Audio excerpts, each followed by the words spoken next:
Assalamualaikum warahmatullahi wabarakatuh. Perkenalkan, nama saya Muhammad Fikri Aidin dan di sebelah saya rekan saya. Ya, saya Niko Akbar Prasetyo. Di sini kita akan menjelaskan materi basis data. Oke, tanpa basa-basi lagi, kita lanjut ke videonya.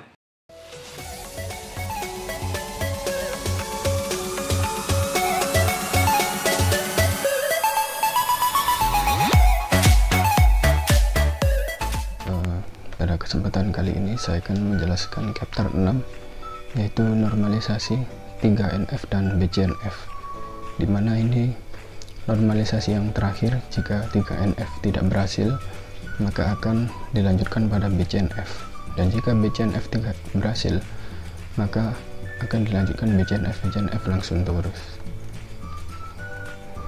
Oke, submaterinya adalah bentuk normal 3 atau 3NF. Normalisasi 3NF. Suatu relasi R disebut normal 3 atau third NF jika berada dalam suatu bentuk normal 2 second NF dan tidak dijumpai adanya ketergantungan transitif atau transitif dependensi. Ketergantungan transitif adalah ketergantungan fungsional antara dua atau lebih atribut yang bukan key. Syarat 3NF harus berada dalam bentuk normal 3 atau 2NF.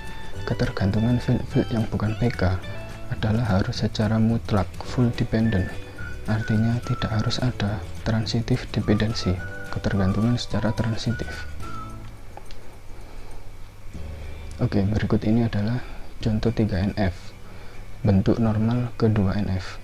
Tabel di samping sudah masuk dalam bentuk normal 2, akan tetapi jika kita lihat bahwa field nama dan nilai adalah full dependent terhadap NRP yang bertindak sebagai peak primary key, berbeda dengan field keterangan di atas yang dependen kepada NRP akan tetapi tidak mutlak. Ia lebih dekat ketergantungannya dengan field nilai karena field nilai dependen kepada NRP, maka field keterangan juga dependen kepada NRP. Ketergantungan yang demikian yang dinamakan transitive dependent. Untuk itu harus dilakukan normalisasi 3 atau 3NF. Berikut ini contoh lain 3NF, dan ini adalah tabel yang sudah normal secara 2NF. Dan mengapa harus dinormalkan ke 3NF? Karena pada tabel 2NF ini terdapat ketergantungan fungsional yang sudah ditandai pada panah merah di sini. Oke, berikut ini contoh bentuk normal 3NF. Oke, submateri yang kedua, bentuk normal BCNF. Kepanjangan dari BCNF adalah Boyce-Codd Normal Form. Secara praktis, tujuan rancangan database adalah cukup sampai pada 3NF. Akan tetapi untuk kasus-kasus tertentu, kita bisa mendapatkan rancangan yang lebih baik lagi apabila bisa mencapai ke BCNF. Suatu relasi R dikatakan dalam bentuk BCNF jika dan hanya jika setiap kunci atribut atau key pada suatu relasi adalah kunci kandidat atau candidate key. Kunci kandidat dan candidate key adalah atribut-atribut dari entitas yang mungkin dapat digunakan sebagai key atribut. BCNF hampir sama dengan 3NF. Dengan kata lain, setiap BCNF adalah 3NF. Berikut ini contoh BCNF. Pertama-tama suatu tabel normal 2 atau 2NF, lalu dinormalkan lagi sampai 3NF, lalu akhirnya dinormalkan lagi sampai BCNF.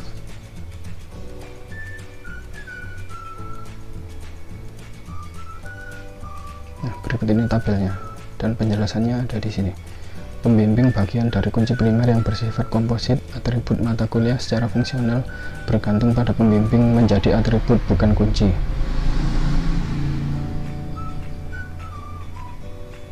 Terdapat ketergantungan fungsional parsial antara mata kuliah dengan pembimbing yang merupakan salah satu komponen dari kunci primer, sehingga relasi baru ini dalam bentuk normal pertama atau 1NF. Langkah kedua, dekompos relasi untuk menghilangkan ketergantungan parsial. Hasilnya seperti di bawahnya yang berupa relasi bentuk normal ketiga atau 3NF. Fakta bahwa relasi tersebut juga BCNF sebab hanya ada satu kunci kandidat. membuat kita mengambil kesimpulan bahwa untuk kasus ini bentuk normal ketiga atau 3NF dan BCNF adalah sama.